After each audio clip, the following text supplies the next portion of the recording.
Shabbat Shalom, el Eterno les continúe bendiciendo. Sean bienvenidos todos a este día de reposo, a este día de Shabbat. Hoy continuando con este estudio que estamos llevando a cabo de las Sagradas Escrituras, este verso a verso del libro de Shemot, del libro de Éxodo. Hoy entraremos a un tema bien importante para todo lo que requería el servicio en el tabernáculo. Si bien recordamos en los capítulos anteriores, vimos la ordenanza acerca del tabernáculo, vimos el Señor cuando le manda a Moisés construir un lugar especial. ¿Un lugar especial para qué? Para que su presencia habitare allí. Un lugar en el que el Señor se encontraría con su pueblo. Así que en ese punto nos encontramos. Y en el capítulo de hoy, el que veremos en esta mañana, el capítulo 28, estaremos hablando acerca de las vestiduras de los sacerdotes. Y digo que es un factor importante porque, si bien es cierto, el tabernáculo iba a albergar la presencia del Señor, iba a tener también el arca con el testimonio, con las tablas y con lo que el Señor luego le manda poner allí a Moisés, que es la vara de Aarón y una porción de maná, ¿no? Pero sin sacerdotes, sin los encargados de oficiar el culto en el tabernáculo, en el Mishkan, pues sería simplemente un mobiliario también, ¿no? Entonces, hay varios factores que influyen en la importancia del tabernáculo y uno de ellos es el servicio sacerdotal.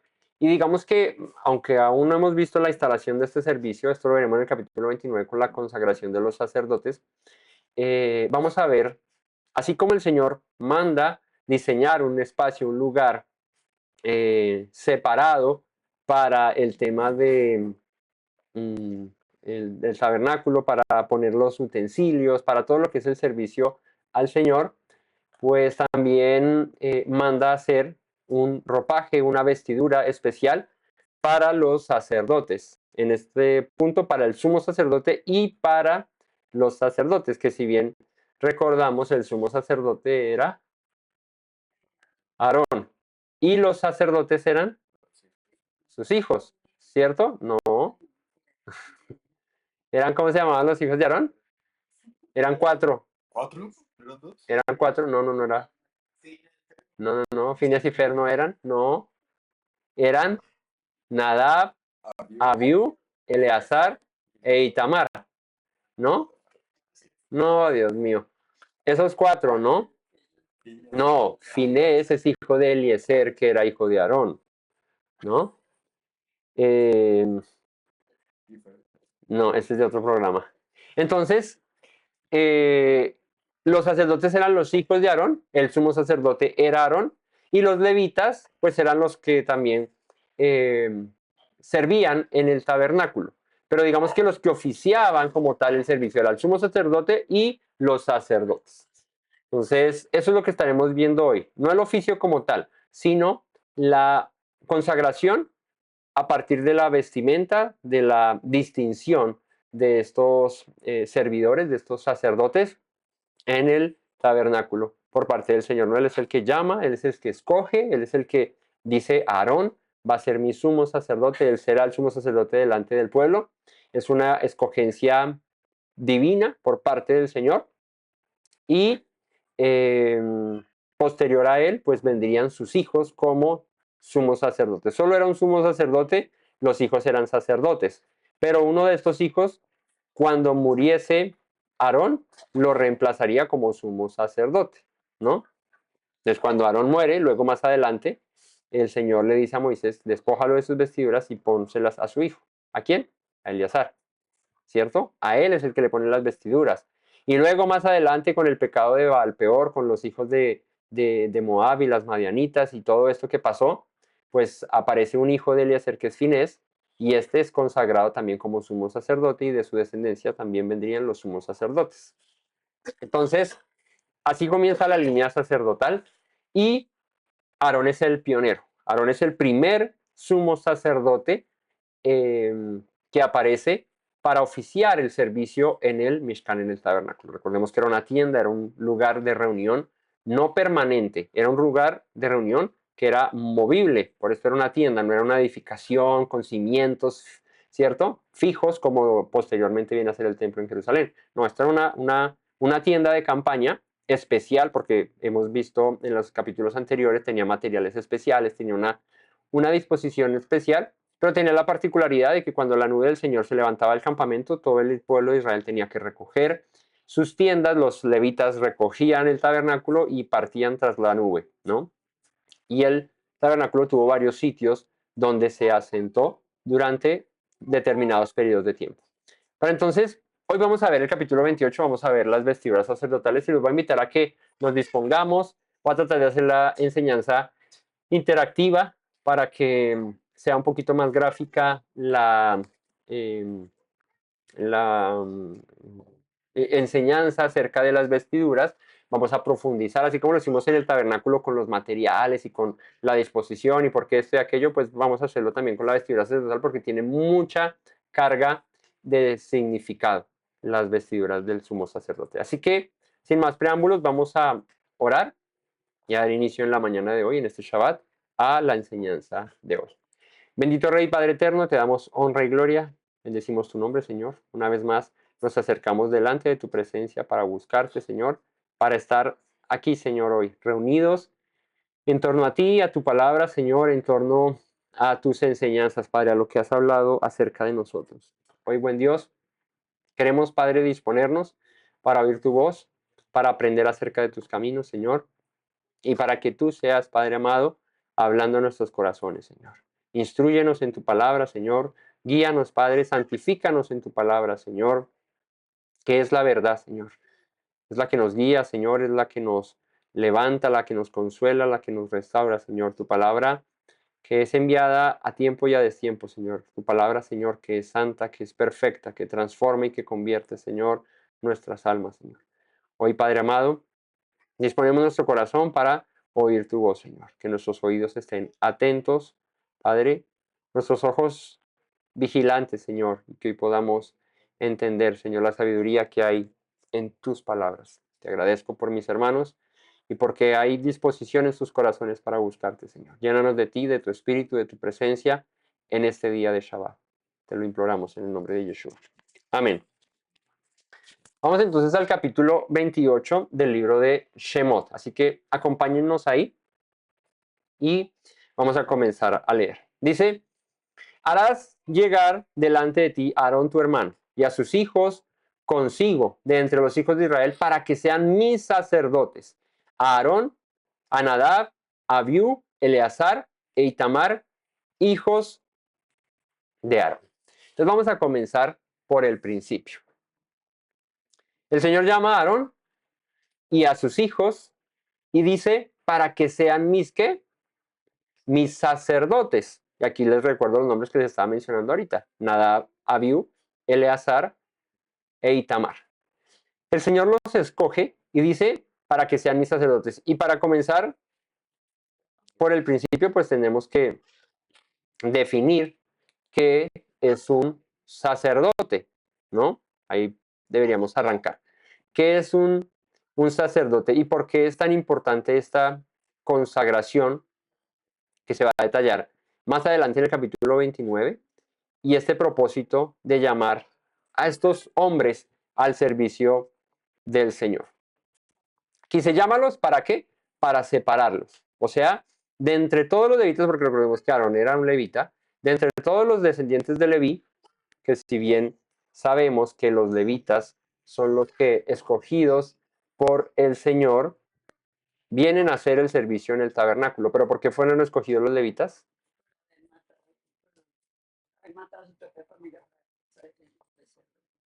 Por haberse puesto de parte del Señor en el pecado del becerro de oro, ¿no? Cuando Moisés estaba en el monte, estaba recibiendo la Torá y el pueblo se empezó a desviar del camino que el Señor les había instruido de no tener dioses ajenos, habían puesto ya un becerro de oro, estaban listos para festejar y adorar a aquel becerro, el Señor a través de Moisés le dice que el que estuviese de parte del Señor sacara su espada y matara a su hermano, al que estaba pecando.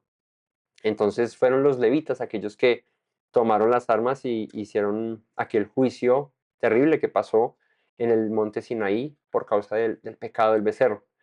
Entonces Dios, a raíz de esto, escoge a los levitas y, bueno, Aarón había sido llamado junto con Moisés mucho tiempo atrás, cuando el Señor le dice a Moisés: ve tú, porque tú serás mi boca, tú hablarás, tú serás Dios para Faraón, recordemos esas palabras, y tu hermano Aarón será tú, ¿qué? Tu profeta, será el que hablaría, porque recordemos que Moisés le dice al Señor: yo soy torpe de lengua, yo no sé hablar, soy tartamudo. Entonces el Señor lo envía con su hermano. Y desde siempre estuvieron ahí el uno con el otro, ayudándose, apoyándose, ¿no? Y es curioso, algo aquí para notar, y es que, ¿quién era mayor, Aarón o Moisés? Aarón era mayor que Moisés, pero el que fue llamado para liberar el pueblo, para rescatarlo, fue Moisés. Pero luego, en la honra del sacerdocio, del servicio, el que es escogido para esto es Aarón. Aarón es el sumo sacerdote. Moisés hablaba con el Señor, pero quien presentaba ofrendas, quien hacía todo el tema del servicio en el tabernáculo, Aarón era el que había sido escogido para ello. Aarón era el que llevaba las vestiduras que vamos a leer acá a continuación. Así que dice: hazlos llamar y que vengan, para que sean mis sacerdotes. La palabra hebrea para sacerdotes viene de la raíz kahan, desde la palabra Cohen, de la que hemos escuchado, ¿no? La raíz de la palabra sacerdote es Kahan, y Kahan significa mediar en culto, es ser un intermediario, oficiar, ¿sí? Eh, consagrar, ejercer el ministerio, ministrar, ataviar. Sacerdote viene a ser, en palabras un poco más entendibles, un ministro de el Señor. Y un ministro, la labor de un ministro, la labor de un sacerdote es ¿qué? Es servir, es servir, es servir, ¿no? Esa es la labor. Dice Yeshua: el que quiera ser grande, sirva, ¿cierto? El que sirve es el que es grande. Y Aarón no venía para ser servido, o sea, no era un sacerdote al que se le servía, no, él servía al pueblo. Aarón era el sumo sacerdote que presentaba las ofrendas, Aarón era el que intercedía por el pueblo, Aarón era eh, el que se ponía el delantal, cogía los cuchillos y ofrecía los sacrificios. Él era el que hacía toda la labor del servicio, bueno, junto con sus hijos. Pero entonces, de aquí aprendemos el tema del servicio, y es que los sumos sacerdotes no estaban para que se les sirviera, era para ellos servir, ¿no? Que de hecho hoy en día se ha tergiversado un punto con respecto al servicio del llamado sacerdotal o del servicio al Señor, y se ha llevado al punto como de que aquellos que se supone deben servir son más bien servidos, ¿no? Entonces están, que no es comparable, pero sí se asemeja. Digo, no es comparable un pastor hoy en día, un apóstol, no es comparable con el servicio del sumo sacerdote, pero se asemeja en lo que respecta a la comunión con el Señor, en lo que respecta a la intercesión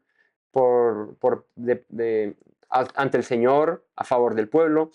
En esos puntos, digamos que hay una semejanza, pero el servicio sacerdotal era completamente distinto a lo que hoy puede ejercer un pastor o un apóstol o lo que se podía ejercer en el servicio al Señor hoy en día, ¿no? Los sacerdotes sacrificaban, los sacerdotes presentaban las ofrendas, los sacerdotes presentaban incienso, mantenían la menorá encendida, cambiaban los panes, estaban en un servicio constante en un lugar señalado. Hoy en día los que predicamos, los que llevan la palabra, se asemejan en algo, pero no desempeñan la función de sacerdotes y pues digamos que en ese mero hecho pues no hay comparativa, aunque la escritura nos menciona que hemos sido llamados a ser sacerdotes para el Señor. Entonces, digamos que no es punto de comparación hoy en día el servicio a Dios con lo que se hacía un sacerdote en la antigüedad, pero sí es un punto de partida lo que vamos a ver hoy para entender cómo se debe ejercer el servicio al Señor. Si hemos sido llamados a ser sacerdotes, pues cómo podemos ejercer ese servicio delante del Señor y a favor de quiénes y por quiénes, porque es que el sacerdote cumplía una función importante y era interceder por el pueblo, estar a favor del pueblo delante de Dios, pero también a favor de Dios delante del pueblo. O sea, el sacerdote presentaba las ofrendas que el pueblo llevaba, ¿cierto? Y intercedía pidiendo misericordia por los pecados, para que Dios perdonara. Pero también el sacerdote estaba de parte de Dios, ¿cierto? O a favor de Dios cuando correspondía hablar hacia el pueblo. Entonces la respuesta que diera Dios, la instrucción que diera Dios, el sacerdote tenía que transmitirla. Entonces era una labor de doble canal, de doble vía, donde el sacerdote estaba con el pueblo y se comunicaba con Dios, pero estaba con Dios y traía la comunicación al pueblo. Esa era la labor sacerdotal. Entonces, lo más importante del sacerdocio era el ser apartado, el ser separado de los demás. De hecho, las vestiduras que dice en el verso 2, harás vestiduras sagradas a Aarón tu hermano para honra y hermosura. ¿Sí? No es porque Aarón fuera feo y entonces tocará hermosearlo. No, sino que el servicio del sacerdocio representaba honra y hermosura. ¿Qué es esto de honra y hermosura? Las palabras hebreas para honra es kabod y para hermosura es tiferet. Kabod y tiferet. Estas son las dos palabras. ¿Qué significa honra? ¿Qué significa kabod? La raíz de la palabra kabod es kabed, que significa literalmente peso o pesado. Eso es lo que significa kabod, pesado o peso. Y pues en el contexto, dignidad es lo que está representando aquí, ¿no? Autoridad espiritual. Estaba representando ¿ah? Gloria.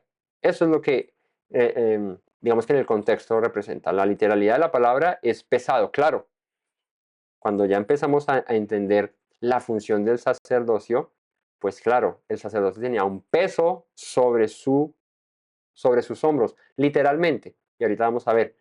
Pero literalmente sobre su persona tenía el peso de la gloria del Señor, el peso de la presencia del Señor, y estas vestiduras lo iban a hermosear, no solo para distinción del pueblo, ¿sí? Porque pues el pueblo al ver el sumo sacerdote sabía que ese era el sumo sacerdote, sino que esto es para honra y hermosura en el servicio del Señor, porque vamos a ver al final del capítulo, dice que el sumo sacerdote debía usar estas vestiduras continuamente para servir a Dios, porque si no, moriría.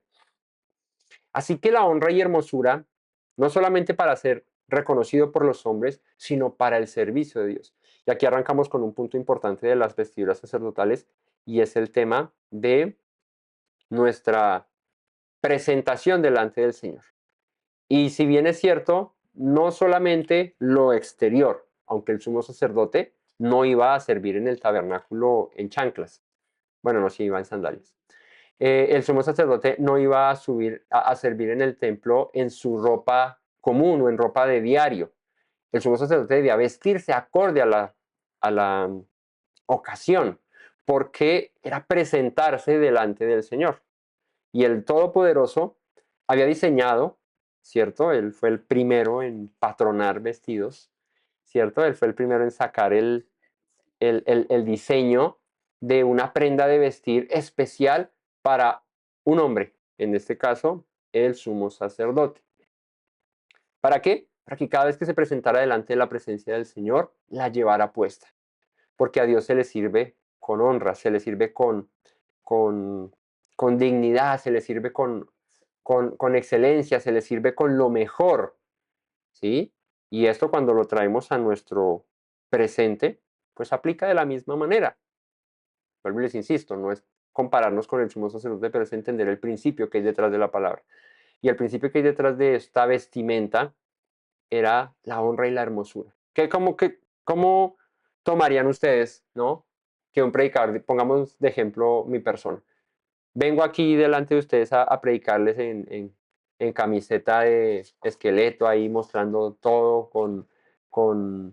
bueno, ustedes me ven en la cámara, solamente me ven aquí, pero imagínense yo aquí en calzoncillos, y no propiamente los de lino que usaba el sumo sacerdote, ¿cierto? En boxer ahí, o con la lagaña, o sin peinarme, con el pelo todo despeinado, y no, es que igual les voy a predicar, eso no importa. Lo importante es lo que va por dentro, no lo que va por fuera, ¿no?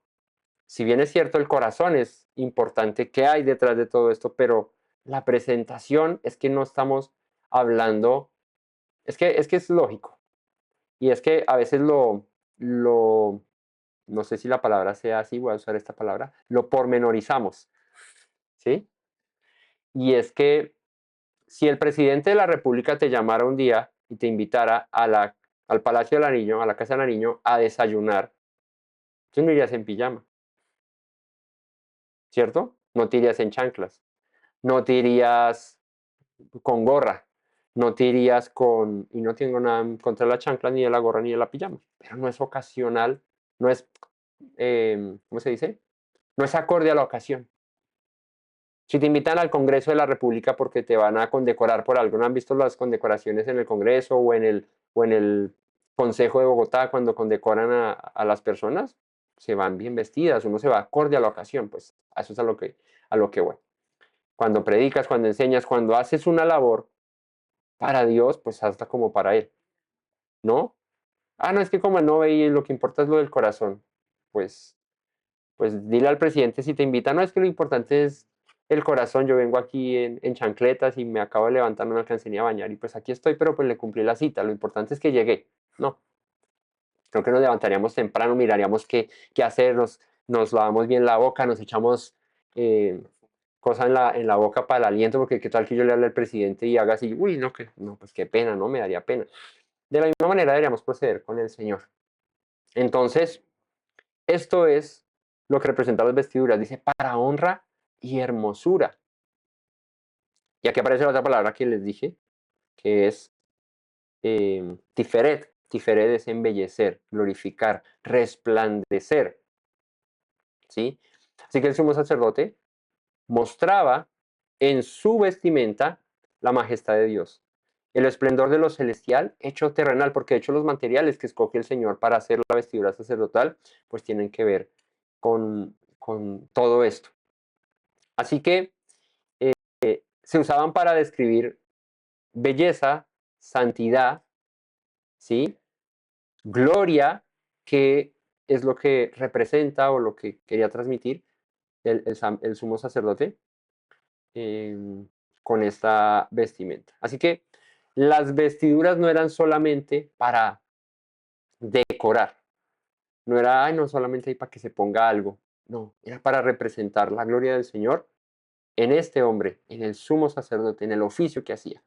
Así que servir a Yahweh, servir al Eterno, no era una función común, no era una función pasajera, no, eso yo voy y le prendo el incienso ahí rapidito en la mañana, voy en chancla y se lo prendo y ya, y me voy, ¿cierto? No, era una labor que implicaba un peso. ¿Cuál peso? El de la gloria del llamado o del llamamiento de haber sido separado como sumo sacerdote. Así que la honra que tenía el sumo sacerdote se representaba con todo esto y las vestiduras lo hacían diferente.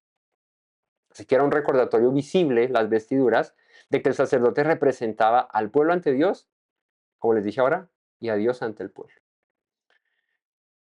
La belleza que transmitía la vestidura sacerdotal no era una belleza superficial, pues aunque vemos los materiales que va a usar, que ahorita los vamos a mencionar, no es en lo superficial de los materiales, aunque eran muy costosos, aunque representaban mucho honor, ¿sí?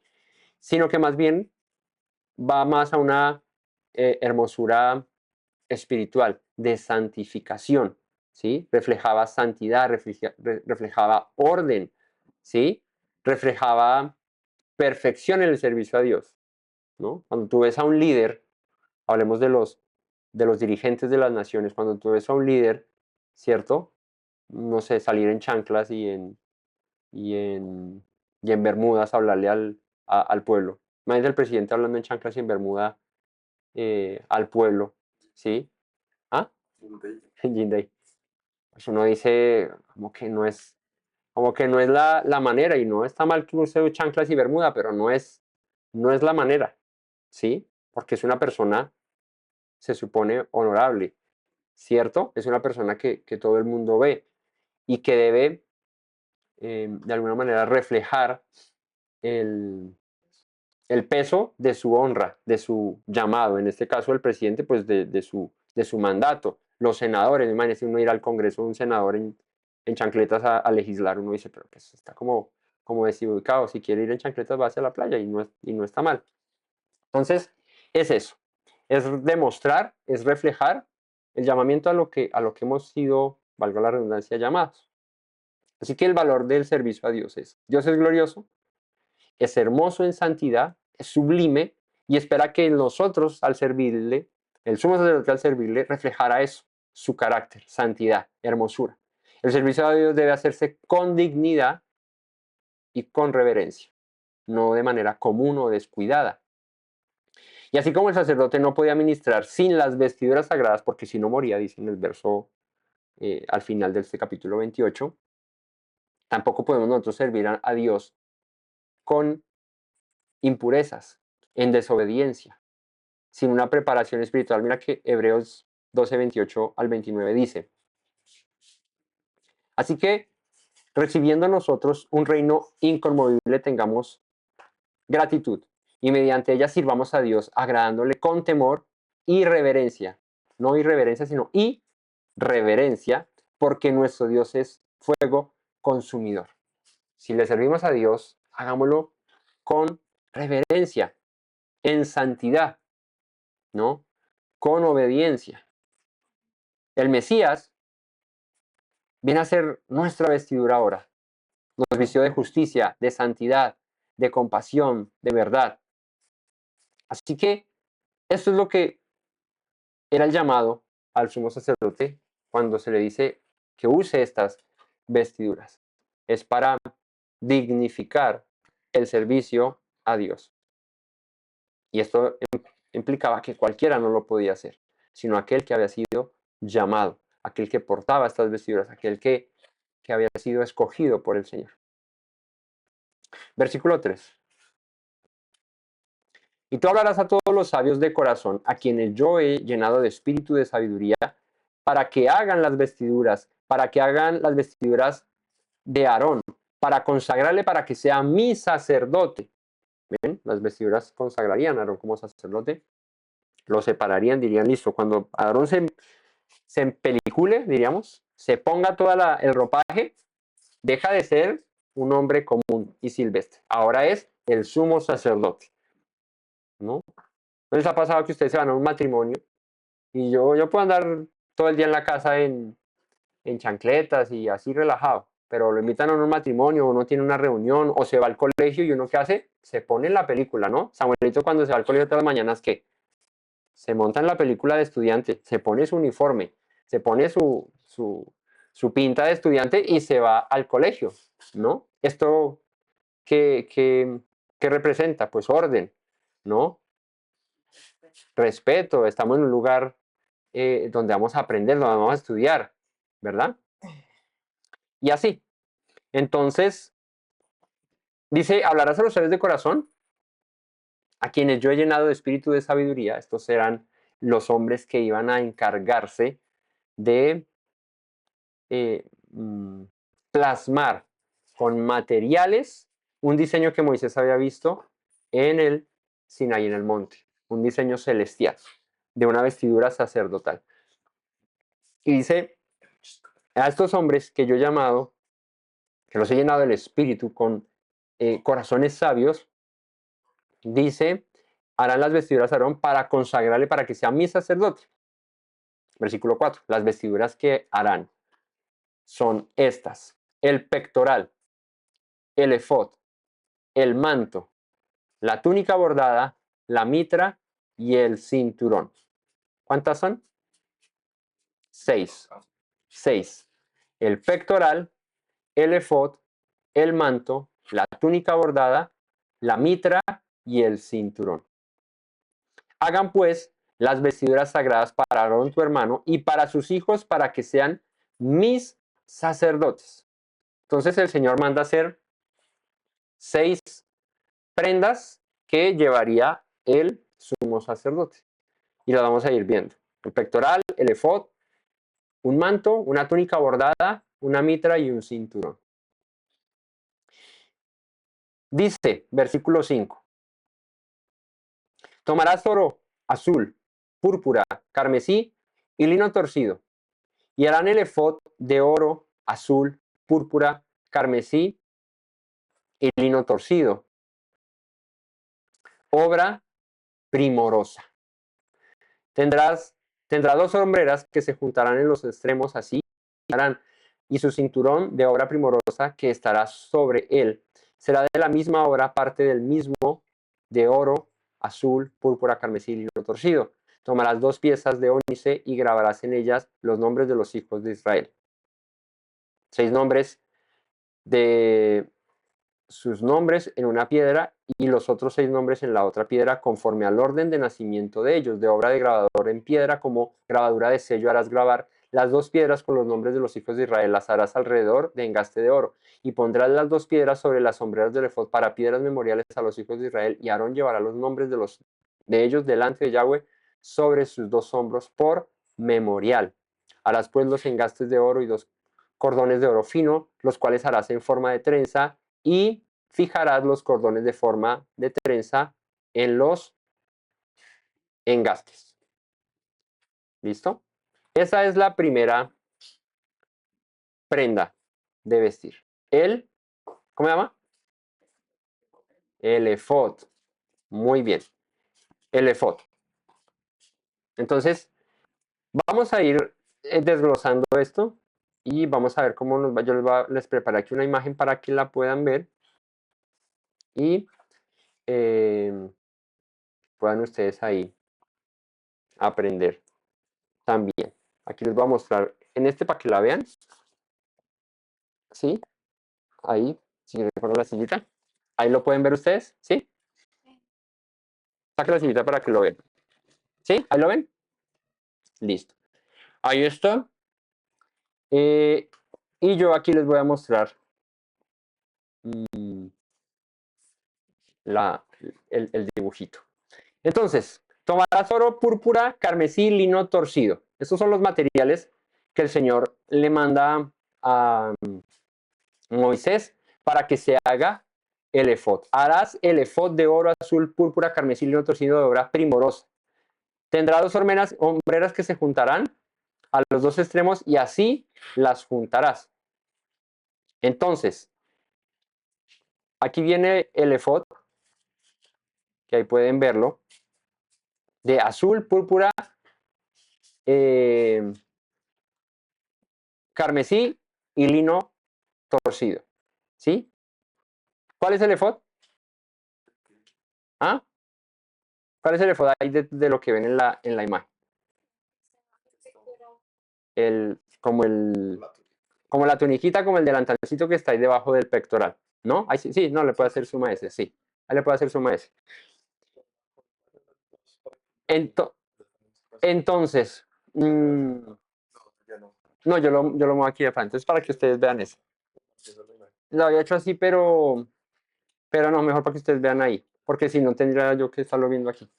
Bueno, entonces, es esa vestimenta que tiene ahí de colorcito como púrpura con azulito, faltó ponerle el oro, después se lo añadimos ahí las rayitas de oro, porque era una mezcla de varios materiales, azul, oro, púrpura, carmesí y lino torcido. Ese era el efod. ¿Qué particularidad tiene el efod? Entonces, era puesto sobre la túnica. Ahí lo ven en blanco, la túnica que lleva, ¿cierto? Se ponía sobre la túnica. Dice que tenía 2 piedras de ónice en los hombros con los nombres de las 12 tribus de Israel.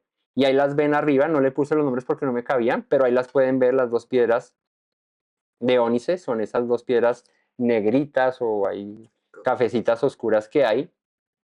Esas son las 2 piedras de ónice que el Señor le dice que pusiera en el efod. Y ahí, como grabadura de sello, los nombres de los hijos de Israel. 6 nombres a un lado y 6 nombres al otro.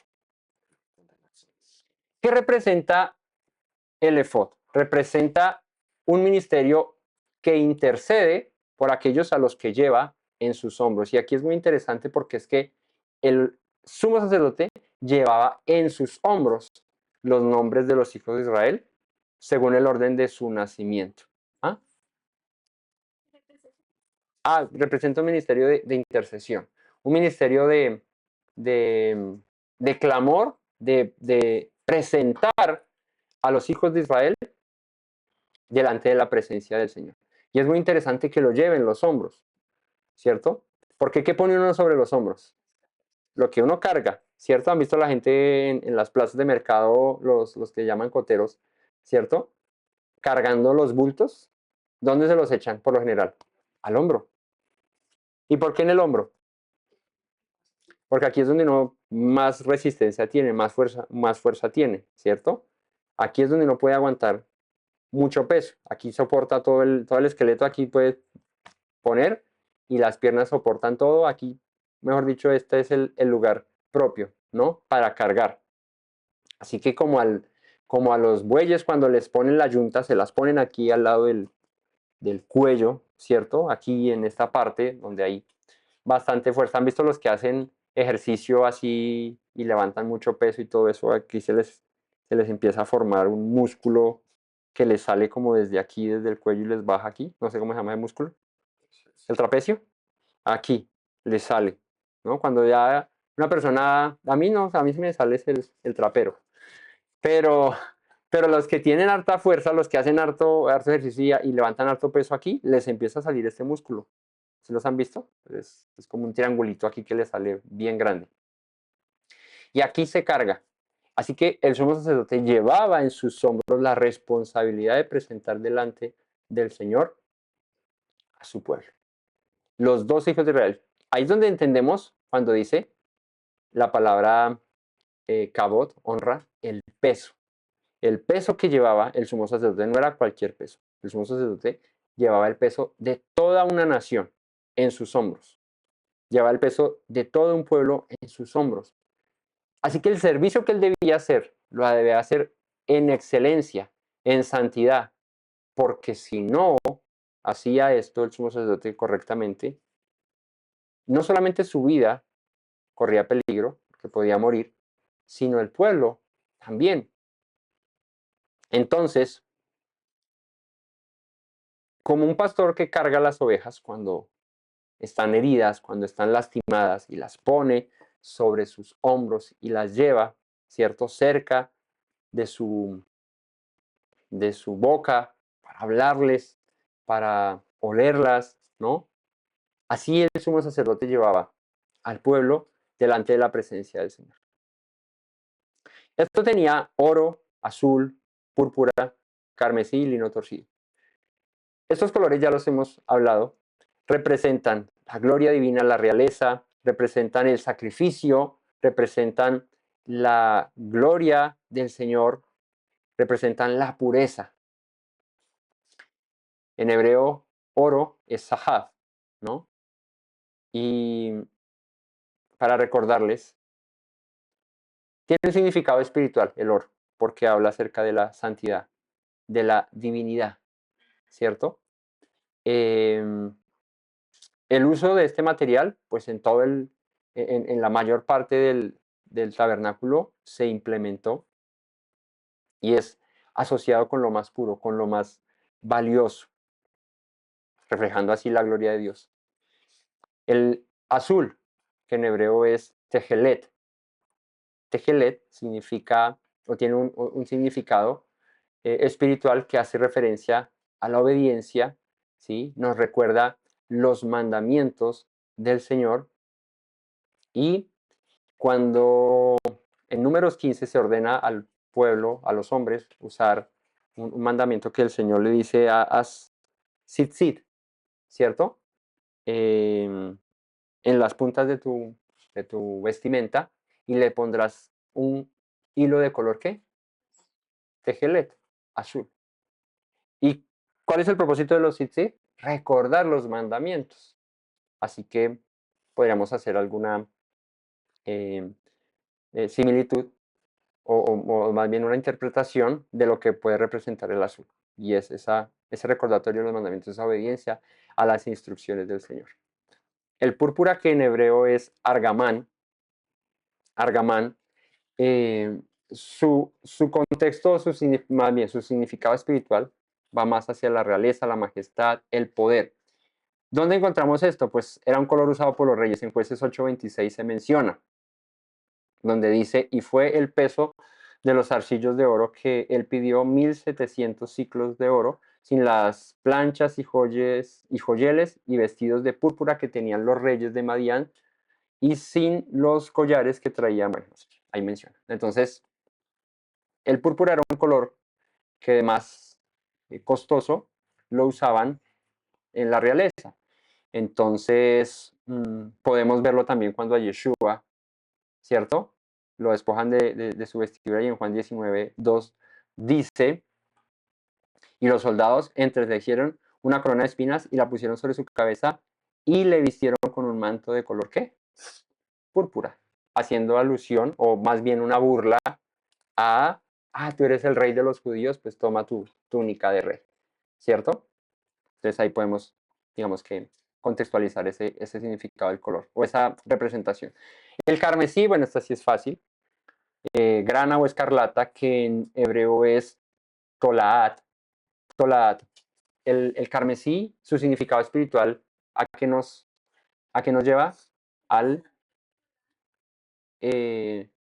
con T, tolaat. El significado es sacrificio, redención, sangre, ¿no? Expiación. Eso es lo que representa el carmesí. Y el tinte se obtenía de un insecto llamado kermes, lo que implicaba que ahí sacaban este tinte, este color. Simboliza el sacrificio, la redención por los pecados. Eso está en Isaías 1:18, que dice: venid luego, dice Yahweh, y estemos a cuenta. Si vuestros pecados fueren como la grana, como la nieve serán emblanquecidos; si fueren rojos como el carmesí, vendrán a ser como blanca lana. Así que ahí está el carmesí. Luego, otro material que usaba era el lino, ¿no? El lino fino, que en hebreo es shesh. Son dos shin. Shesh, así se pronuncia, shesh. Y significa pureza, justicia, limpieza. No que la palabra signifique eso, sino la relación espiritual que tiene el lino es la pureza, la justicia, la limpieza. Y con esto, pues, podemos ver lo que dice la escritura de Éxodo 28:39: y bordarás una túnica de lino y harás una mitra de lino, harás también un cinto de oro recamado para los hijos de Aarón, también los cintos, y harás para honra y hermosura. Ellos no llevaban la ropa como el sumo sacerdote, ellos solamente llevaban una túnica, una mitra y un cinturón blanco, ¿cierto? Representa la pureza, y en Apocalipsis 19:8 nos hace alusión al blanco, como: y ella se le ha concedido que se vista de lino fino, limpio y resplandeciente, porque el lino fino es las acciones justas de los santos. O sea que el lino hace referencia a la santidad, a la limpieza, a la pureza. Y también tenía piedras preciosas, que ahorita vamos a ver las otras piedras que trae el pectoral, pero aquí tenía 2 ónices.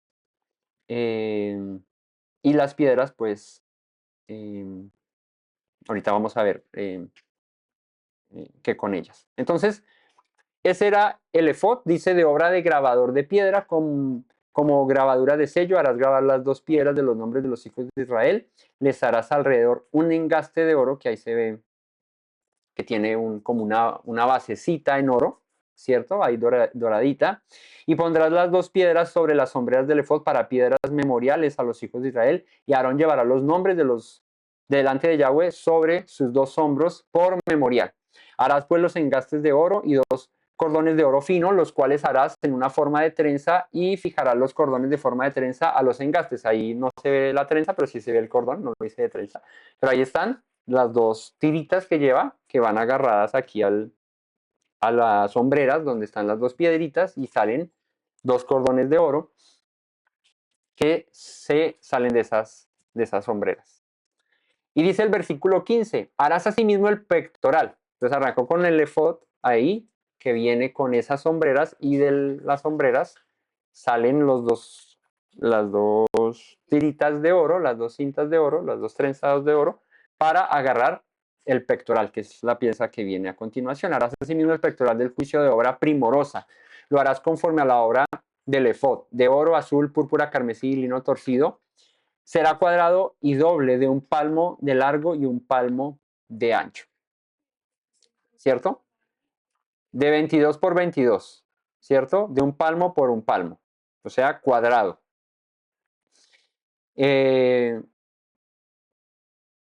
Y lo llenarás de piedras en 4 hileras de piedras. Una hilera de piedra será sárdica, topacio y carbunclo.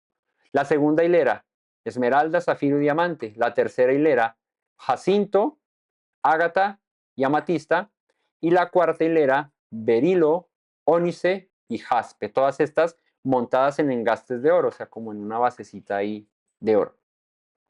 Y las piedras serán según los nombres de los hijos de Israel, 12, según sus nombres, como grabadura de sello, cada uno con su nombre según las 12 tribus. Harás también el pectoral, cordones de hechura de trenzas de oro, y harás en el pectoral 2 anillos de oro, los cuales pondrás a los 2 extremos del pectoral, y fijarás los 2 cordones de oro en los 2 anillos a los 2 extremos del pectoral, y pondrás los 2 extremos de los 2 cordones sobre los engastes, y fijarás a las sombreras del efod en su parte delantera. Entonces el pectoral tenía unos anillos donde se amarraba aquí las cuerditas de oro que venían desde el efod, ¿no?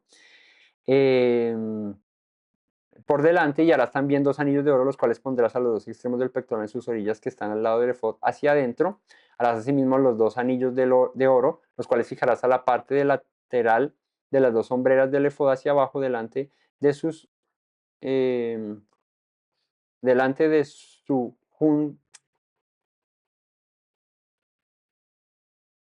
me perdí.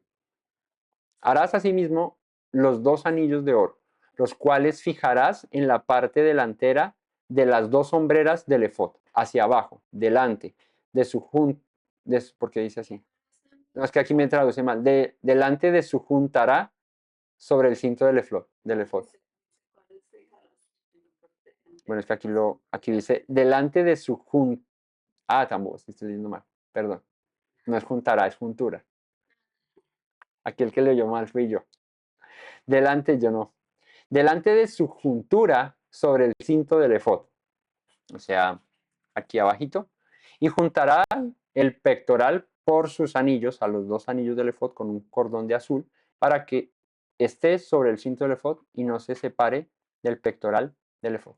O sea que estaba de alguna manera cosido el pectoral con el efod para que no andara ahí cual cadena de reggaetonero, así suelta para todos lados, sino que estuviera fija y no se le moviera, porque imagínate, ¿ya han visto los reggaetoneros cargando su dije acá grandote con su cadena regruesa? Ahora el sumo sacerdote con 12 piedras y un pectoral ahí con oro, y este era mucho más pesado, mucho más grande, entonces pues para fijarlo de esta manera lo hacía. Entonces, ese es el pectoral, recapitulemos, ¿no? Harás el pectoral de juicio de obra primorosa, lo harás conforme a la obra del efod, de oro, azul, púrpura, carmesí, lino torcido, cuadrado, ¿cierto? De un palmo por un palmo. Y lo llenarás de piedras. Y aquí vienen las piedras. Entonces, el efod, o pectoral, el pectoral, del juicio, o en hebreo, Hoshen Hamishpat.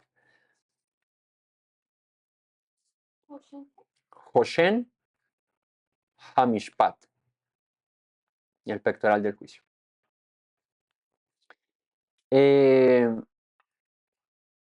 Cuadrado con 4 hileras de piedras por cada tribu, ¿cierto?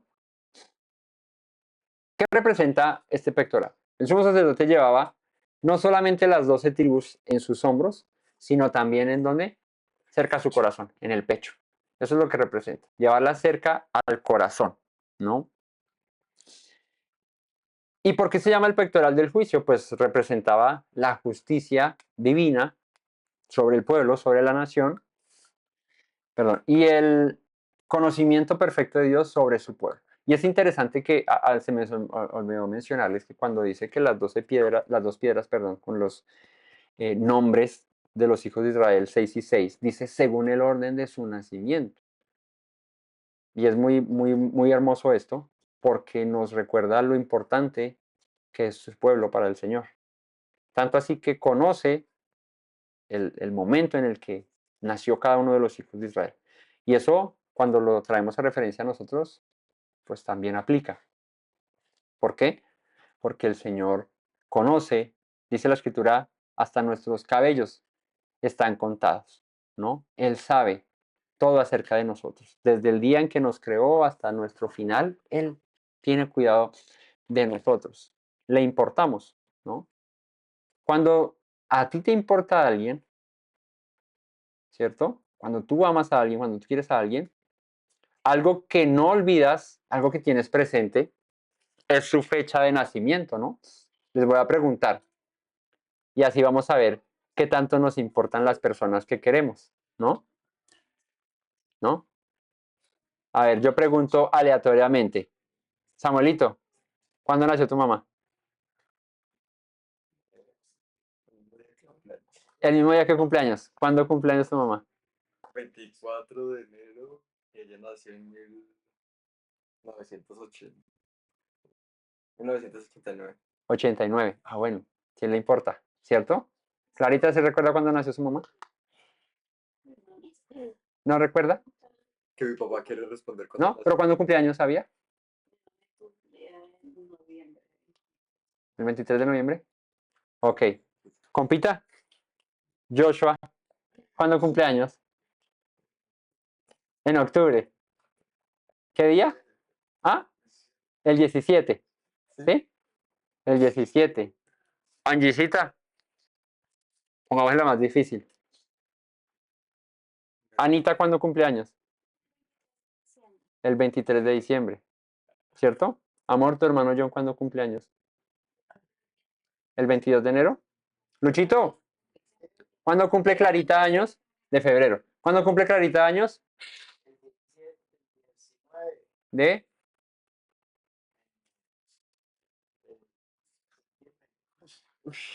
descachado un mes. Le toca doble regalo por descacharse un mes. Es de agosto. Pero bueno.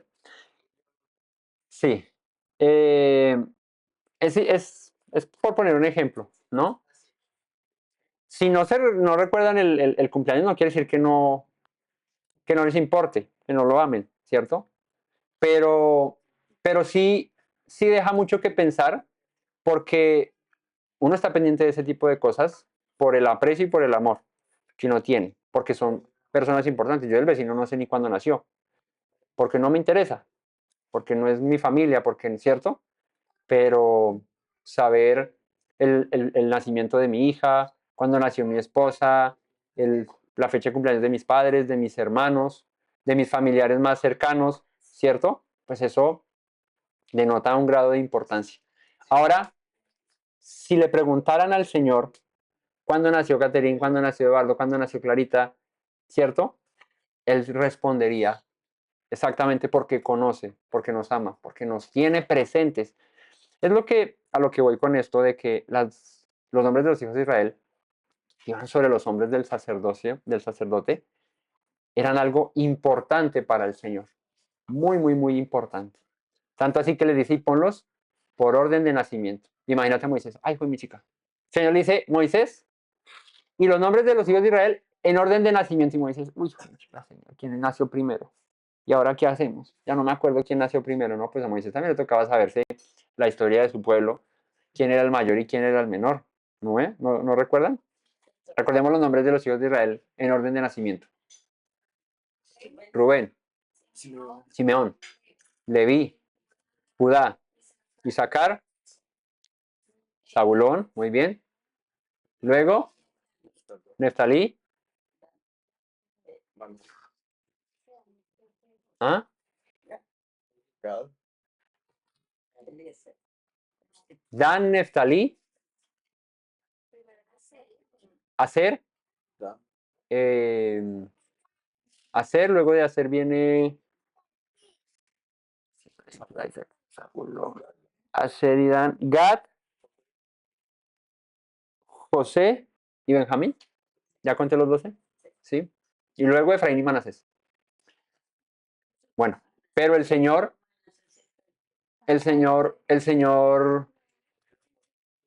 Mateo, Marcos, Lucas y Juan. Ahora los nombres de los 12 apóstoles. Uy, no, ya me la puso difícil. Entonces, el Señor conoce nuestra vida a profundidad. Él sabe quiénes somos nosotros. Nos ama tanto que sabe nuestra fecha de nacimiento. Sabe y tiene presente todos nuestros cabellos de la cabeza. Conoce nuestros pensamientos, nuestras intenciones. Él conoce todo de nosotros porque le importamos. Y el sumo sacerdote llevaba eso delante de la presencia del Señor. Así que eso es para que lo tengamos ahí presente. Y lo llenarás de pedrería en 4 hileras de piedras. Una hilera de piedra sárdica, topacio y carbunclo.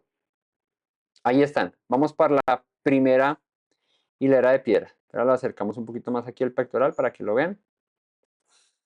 Ahí está. La primera hilera de piedras, ¿cierto? Ahí está. ¿Qué son? Sárdica, topacio y carbunclo. Vamos a ver qué con estas piedras. La primera, una sárdica, que en hebreo es odem, ¿sí? En hebreo es, espérenme, aquí sí se me cerró. Un segundito. La primera es odem, ¿sí? Que en hebreo traduce cornalina o un rubí. Eso es lo que es esta sárdica, es un rubí, ¿sí? Que es, se supone, bueno, pues aquí no lo menciona, pero si en las sombreras llevaba los nombres de los hijos de Israel en orden, lo más probable es que las piedras que llevara en el pectoral también iban a ser de la misma manera. Y pues me puse a investigar así como, bueno, tendría alguna relación porque aquí no menciona por qué un rubí, por qué un topacio, por qué una esmeralda, por qué un carbunclo, y si se relaciona con cada uno de los hijos de Israel. Digamos que bíblicamente no hay esa explicación, tradicionalmente, por costumbre, ya por estudiosos de la Torá, por rabinos, que digamos que indagan un poco más en esto, que no lo pasan tan por alto, pues hay digamos que ciertas relaciones que les voy a comentar. Pero vuelvo y les digo, estos comentarios no está propiamente en la escritura. Entonces, si fuese el caso de que van por hileras de acuerdo al orden de nacimiento igual, pues entonces veríamos. Rubén sería el rubí, Simeón sería el topacio y Leví sería la esmeralda. El carbunclo es una esmeralda. En hebreo es bereket, ¿sí? El topacio en hebreo es pitda. Bueno, Rubén, he aquí un hijo, recordamos el nombre, el significado de Rubén. Y la cornalina o el rubí es color rojo sangre, símbolo de primogenitura, pasión, vida. Esto es un comentario, ¿no? Luego viene el topacio que le correspondería a Simeón. Simeón en hebreo es Shimon, Shimron, que significa el que escucha, ¿no? Y el topacio dorado refleja discernimiento y juicio. Berek, que es la esmeralda que le correspondería a Leví.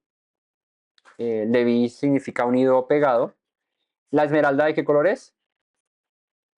¿De qué color es la esmeralda? Ven, yo no sé por qué la pinté café. Me descaché ahí. La esmeralda es verde. La esmeralda es verde, ¿cierto? Y el verde representa vida, renovación, servicio. Luego viene la segunda hilera. La segunda hilera era, la segunda hilera era una esmeralda, un zafiro y un diamante. Es que la segunda hilera, yo les dije que el carbunclo es berek, que es, sí, es esmeralda. La segunda hilera es esmeralda, zafiro y diamante. Pero la palabra para esmeralda aquí no es la que se traduce del hebreo berek, que es esmeralda, sino la palabra es nofek, ¿cierto? Que es una gema granate, una perla, bueno, también puede ser traducido como esmeralda. La palabra es nofek, ¿sí? Que es la piedra de Judá, sería Judá, Yehudá, alabanza. Y pues esta piedra granate representa liderazgo y gloria. La siguiente es un zafir, ¿sí? Que le correspondería a Dan. Dan, que en hebreo es juez. El zafir es azul profundo asociado con la justicia, con el cielo, y pues Dan representa eso, ¿no? Luego, el diamante para Neftalí. Neftalí significa lucha o combate. Y el diamante, transparente, duro, representa firmeza en medio de las pruebas. Vuelvo y les insisto, estos son comentarios de rabinos acerca de estas piedras. La que sigue, la tercera hilera. La tercera hilera dice jacinto, ágata y amatista. En hebreo, leshem, que es el jacinto. Ese le correspondería a Agat. Y es una roca rojiza o azulada. Sugiere valentía y defensa. La que le sigue es la ágata, en hebreo es Shebo, que le correspondería a Aser. Es una piedra moteada, representación de bendición y de abundancia. Luego, la amatista para Aser. La amatista, que sería para Isaacar, o aclamá. Aclamá sería el nombre en hebreo de la amatista. Aclamá es para Isaacar. Isaacar significa recompensa, ¿no? Y la piedra es morada, asociada con sabiduría, discernimiento espiritual y estudio. Y la cuarta hilera, versículo 20, dice que la cuarta hilera tenía un berilo, un ónice y un jaspe. En hebreo, Tarshish, el berilo. Tarshish significa, que es berilo, que es la piedra de Zabulón. Es morada. Perdón, Zabulón significa morada, ¿no? Y el color de la piedra era marino celeste, simboliza el comercio marítimo y la apertura a las naciones. Para José, que sería el ónice, la palabra es shoham en hebreo, es negra o blanca y representa protección, favor y propósito. Y la última, que sería el jaspe, sería la piedra de Benjamín, el hijo de mi diestra, ¿no? El jaspe es una piedra multicolor y Benjamín representaría la protección y la lucha espiritual. Bueno, eso está en Jueces 20. Entonces, bueno, digamos que eso es como un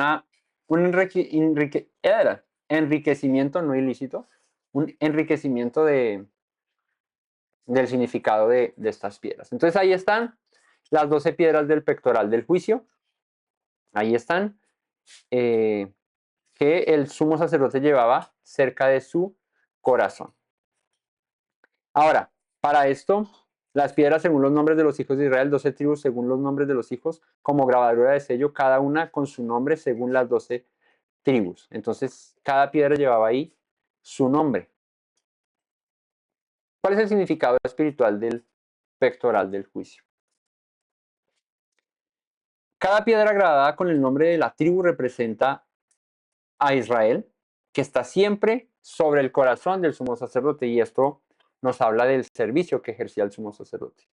Era un servicio de presentar continuamente a Israel. Un dato.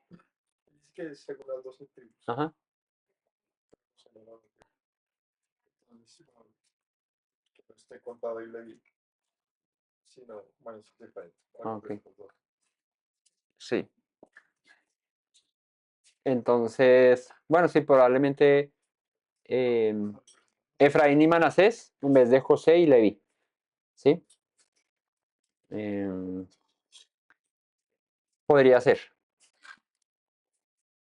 Entonces las piedras eran preciosas, lo que indicaba un valor único y especial para cada tribu. Fíjate que no eran 12 piedras iguales. O sea, no dijo, métale 12 diamantes, porque todos son como un diamante. ¿Cierto? Brutos, no, en brutos no. No, métale a todas esmeraldas, porque todos son verdes, como Hulk. No. A cada uno le pone una piedra de un diferente color. ¿Sí? Entonces, esto representa lo especial que somos, cada uno de nosotros para el Señor. Diferentes, pero valiosos cada uno. ¿Cierto? Especiales cada uno, aunque diferentes. No todos iguales. Las diferentes piedras simbolizan unidad, aunque era una nación diversa. Y diversa me refiero a que vemos el carácter de Rubén, de Simeón, de Leví, de Judá, de Isaacar, de Gad, de Manasés, de Efraín, de Aser, de Dan. Cada uno tenía su forma de ser diferente, su carácter distinto, ¿no? Pero eran un solo pueblo y eso es lo que representa una congregación, una comunidad. Tú y yo somos diferentes el uno del otro. Tú y yo somos distintos el uno del otro. Pero en el Mesías, en el Señor, somos un mismo pueblo. Entonces, aunque tu forma de ser sea diferente, hemos sido llamados a ser un solo pueblo, a estar en unidad, en comunión los unos con los otros, ¿no? Por eso dice solícitos, dice la escritura, solícitos ¿en qué? ¿En qué dice la escritura? Solícitos en guardar, no la haciendo. Solícitos en guardar la unidad en el vínculo de qué? De la paz. Casi le pegamos. Solícitos en guardar la unidad en el vínculo de la paz. Solícitos, prestos, dispuestos. Mirad cuán bueno y cuán delicioso es habitar los hermanos juntos en armonía. Fíjate, aunque somos diferentes, aunque somos distintos, como pueblo en unidad, en armonía, estamos llamados a ser de un mismo espíritu, de un mismo sentir, con una misma visión, con una misma misión, con un mismo propósito, ¿sí? Anunciar a nuestro Dios las virtudes de aquel que nos llamó de las tinieblas a su luz. Así que eso es lo que representa este pectoral con las 12 piedras de los hijos de Israel. Sigamos. 29, fíjate, llevará Aarón los nombres de los hijos de Israel en el pectoral del juicio sobre su corazón cuando entre en el santuario por memorial delante de Yahweh continuamente. O sea que el servicio no era por él propio, o sea, no era por Aarón mismo, no, yo entro aquí y ustedes miren qué hacen. No, la responsabilidad del sacerdote, perdón, del sumo sacerdote, la responsabilidad era llevar delante de la presencia del Señor a toda la nación, a todo el pueblo. No podía decir, no, es que los de la tribu de Dan me caen mal, en esta entrada no llevo esa piedra, ¿cierto? Porque me sacaron la piedra. No, las llevaba siempre. Y esto habla de la obra de un ministro, ¿cierto? Esta mañana que veíamos la historia de Yeshua cuando Pedro lo niega y luego se le presenta a Yeshua y le dice, Pedro, ¿me amas? ¿Y qué le dice Pedro? Señor, yo te amo. ¿Y qué le responde Yeshua? Apacienta mis ovejas, apacienta mis corderos, cuida de mi pueblo. ¿Sí? La labor de un apóstol, de un sacerdote, de un pastor, de un ministro, de aquel que ejerce la obra del ministerio de parte de Dios para el mundo, para las naciones, para su propia casa, para su propia familia, es que es llevar la intercesión, es llevar a la presencia del Señor a aquellos a quienes el Señor le ha encomendado. ¿Cuál es nuestro mayor y más grande ministerio? ¿Mm? A nosotros como varones, ¿cuál es nuestro mayor y más grande ministerio al que hemos sido llamados? Nuestra familia, nuestro hogar. ¿Sí? Por eso el sacerdocio que ejercemos nosotros como varones en nuestra casa es primordial antes que cualquier cosa.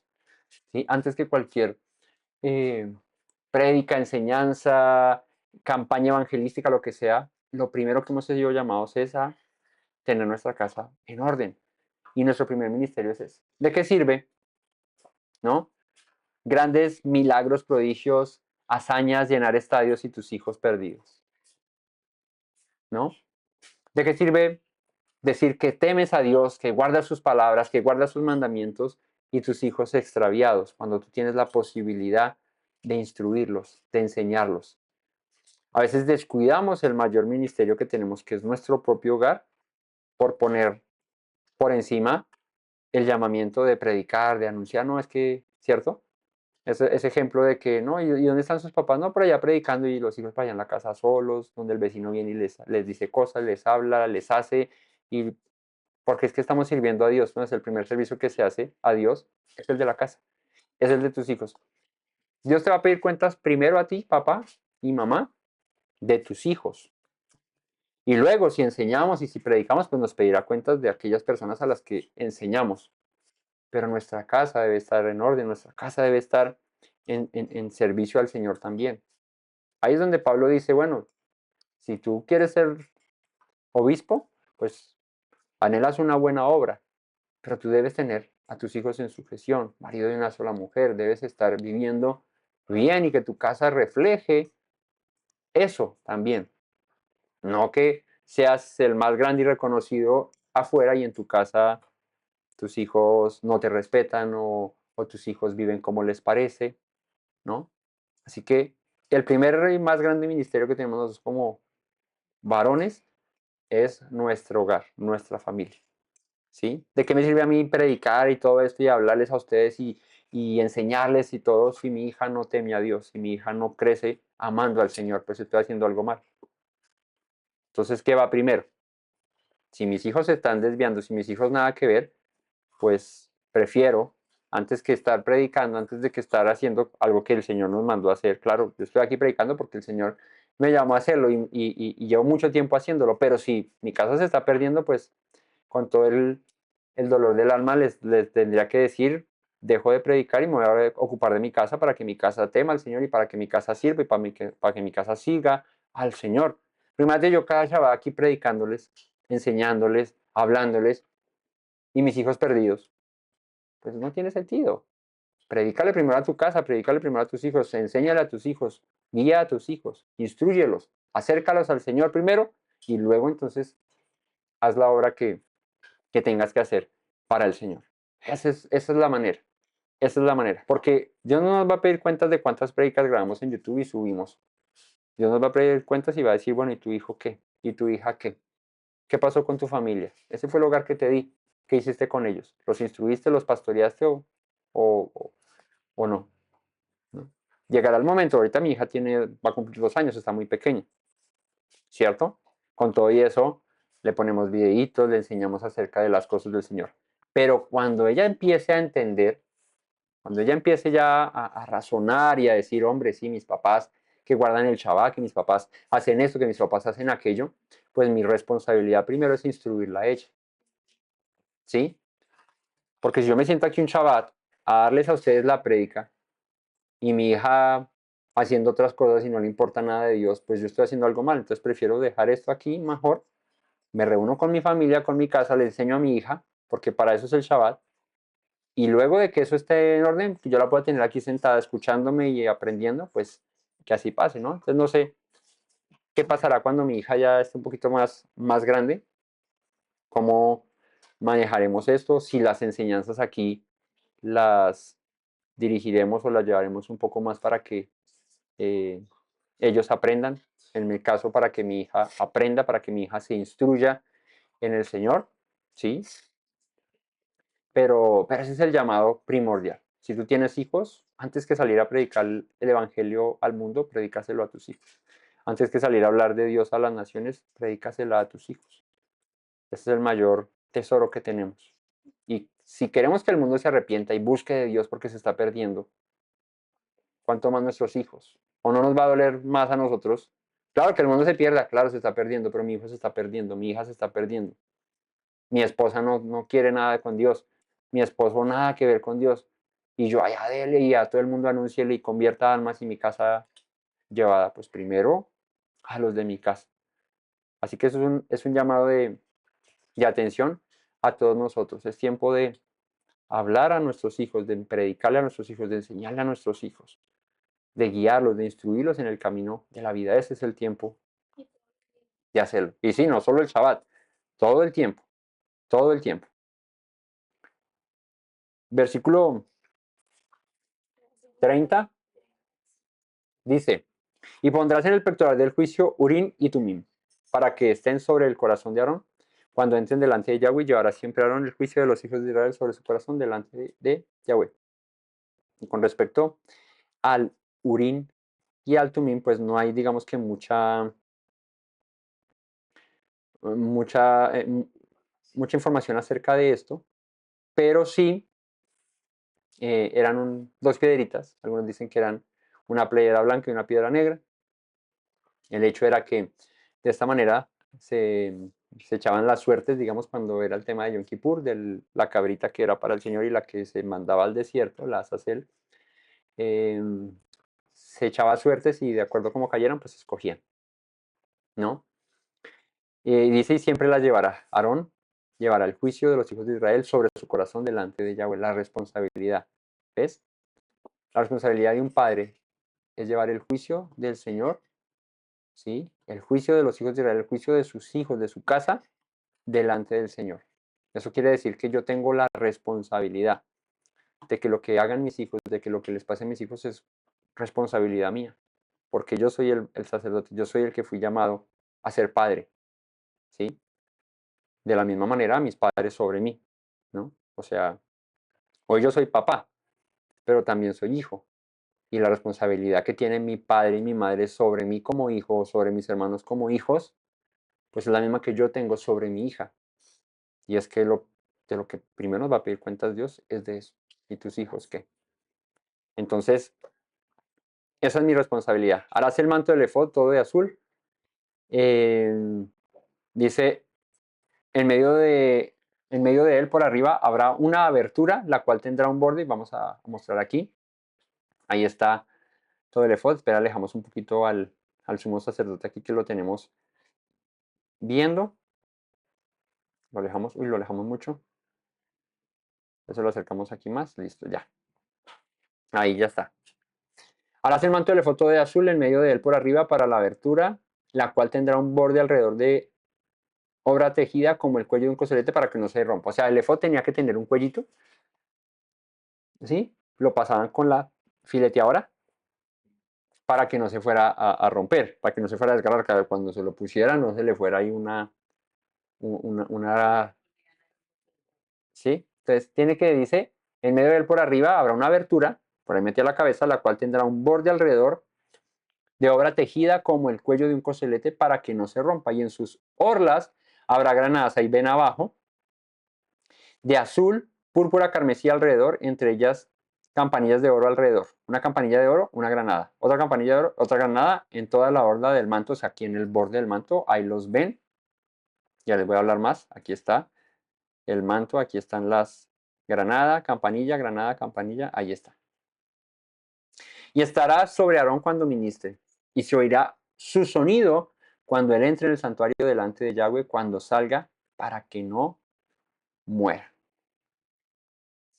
Entonces, el manto del efod, todo de azul, es esa prenda que está ahí, azulita, ¿cierto? Que vemos aquí al sumo sacerdote con todo la prendita azul.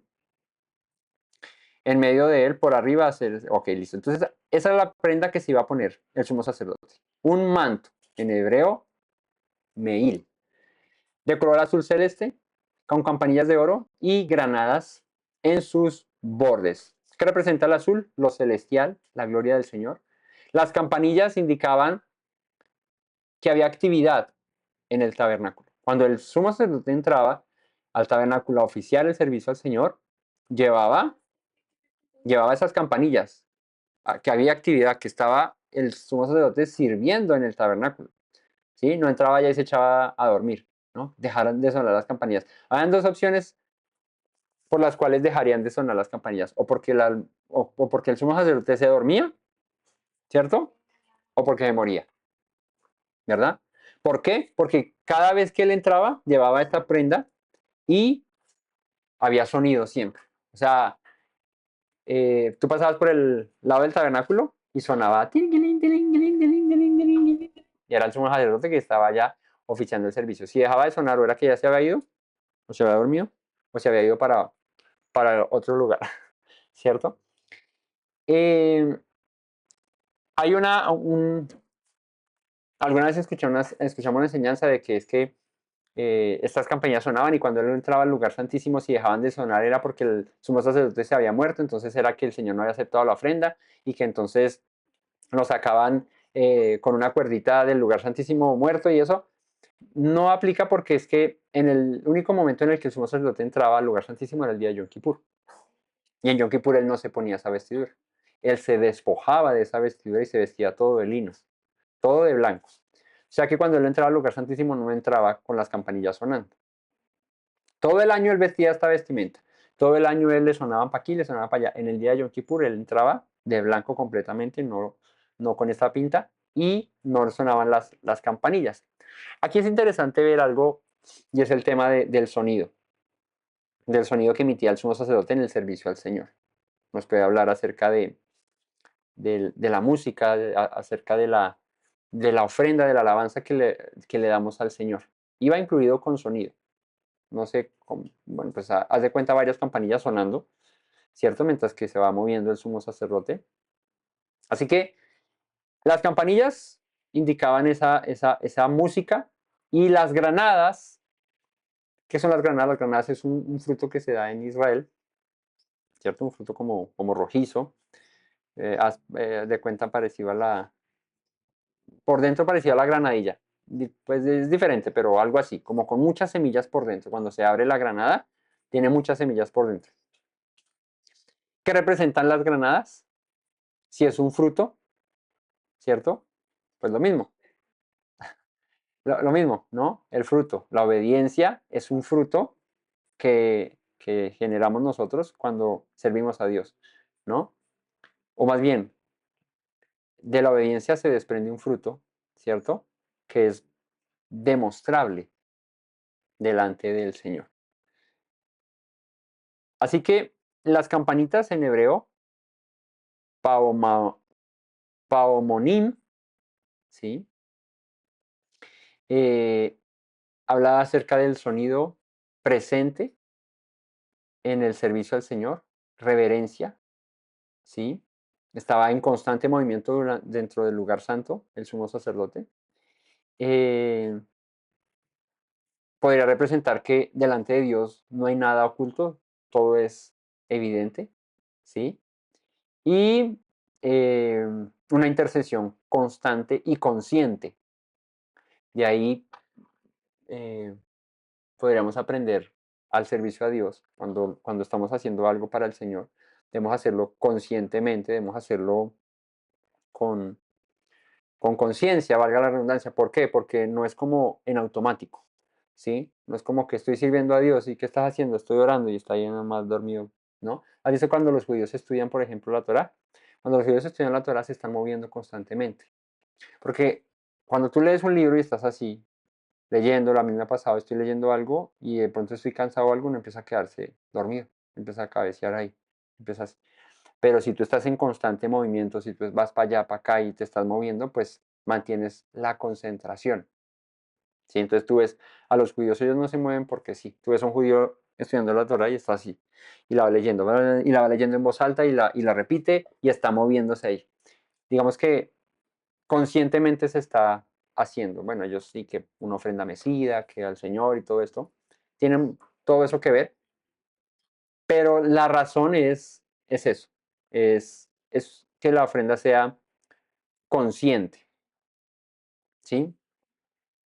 Y las granadas, en hebreo, rimonim, es el fruto espiritual. La granada simboliza fructificación, obediencia, abundancia de buenas obras. El Talmud dice, en un comentario en el Talmud, que dice que la granada, cuando tú la abres, tiene 613 semillas, haciendo referencia a los 613 mandamientos. Es un fruto que tiene muchas semillas, la granada. Yo nunca he comido, debe ser muy rica esa fruta, debe ser sabrosa, pero, pero tiene muchas semillas. Por eso les digo que es semejante así como la granadilla. Cuando tú abres la granadilla, está llena de semillas por dentro, muchísimas. Bueno, se han visto por internet las granadas. Cuando las abren así, también eso es lleno de semillas.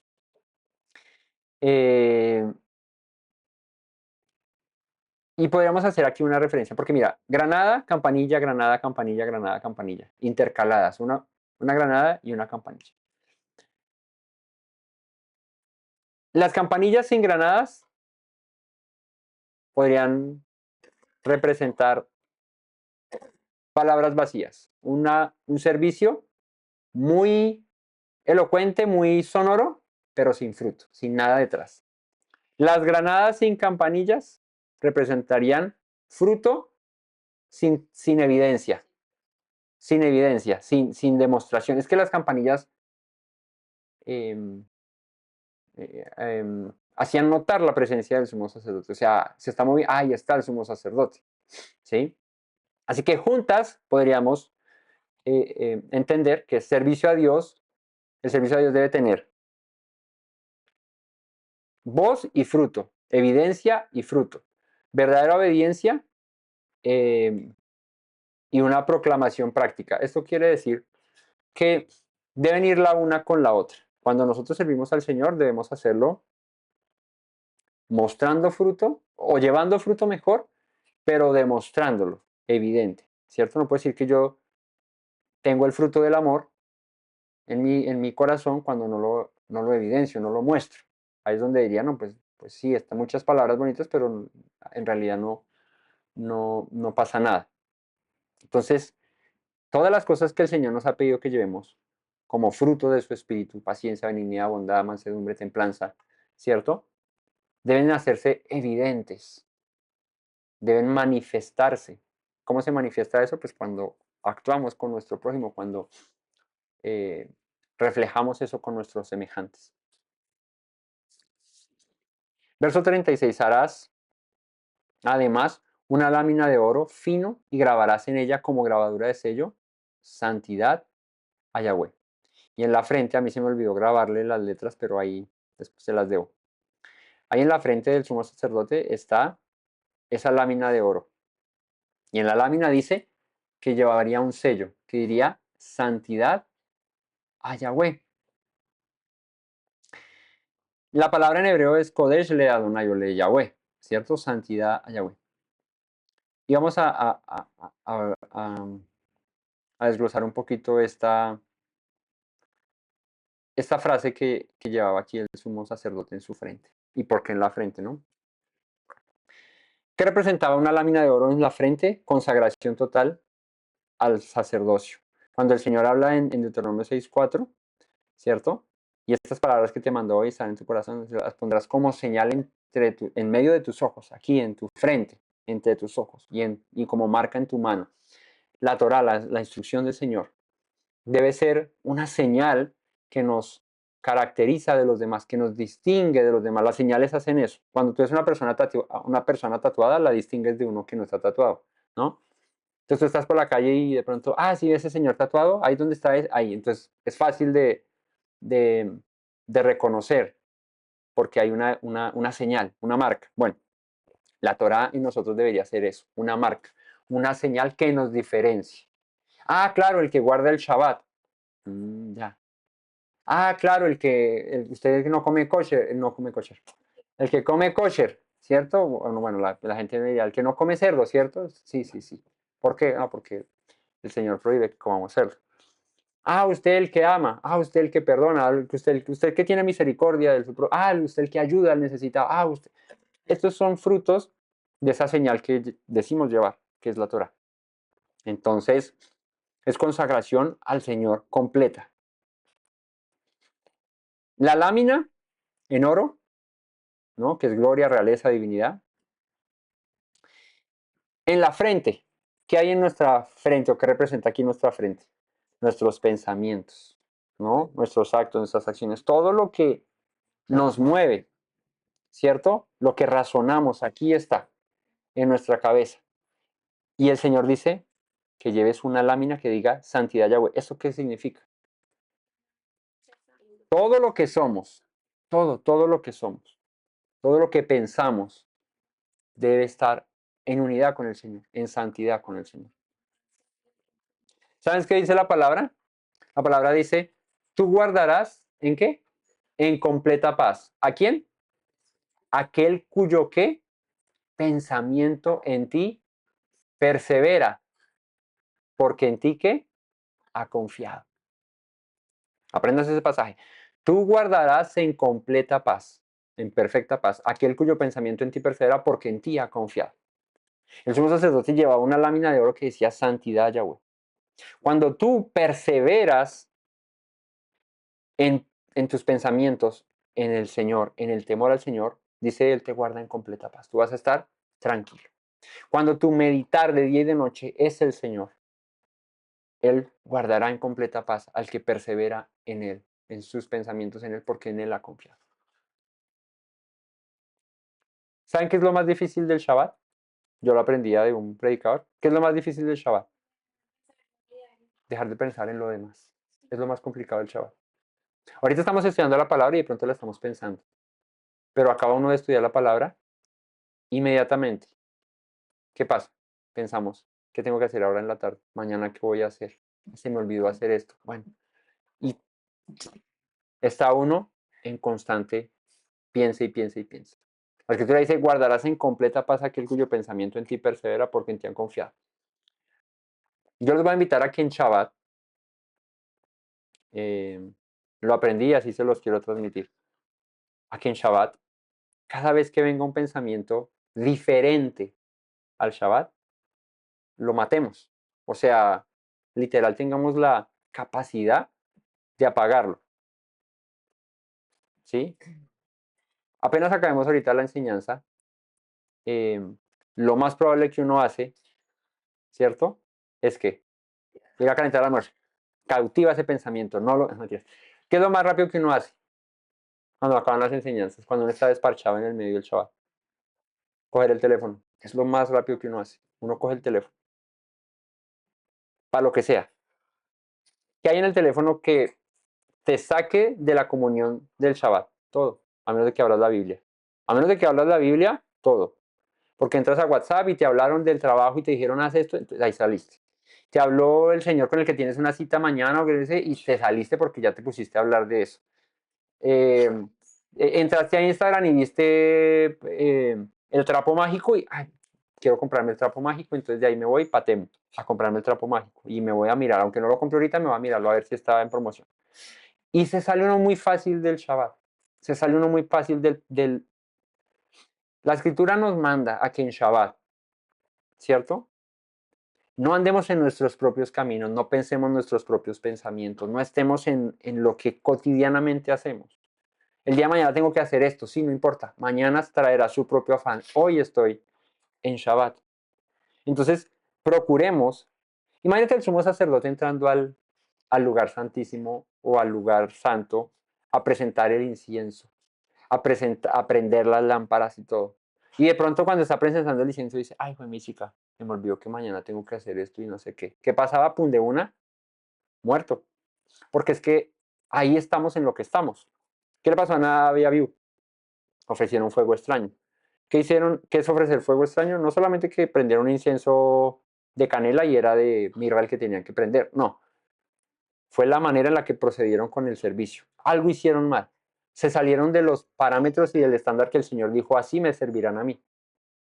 Por eso el tener una lámina aquí, el sumo sacerdote le recordaba constantemente tus pensamientos cuando estés sirviendo al Señor, cuando estés en todo momento, es santidad al Señor, apartado para el Señor. Hoy estoy en el Señor, hoy no pienso en otra cosa más que en el Señor. Y cuando vienen los dardos de las preocupaciones, de los afanes, de las cosas que dejé pendientes, de las tareas que tengo por hacer, tú de una vez apagas eso, ¿cierto? Bloqueo como el space, ¿cierto? Bloqueo, no dejo pasar ningún pensamiento. Eso es porque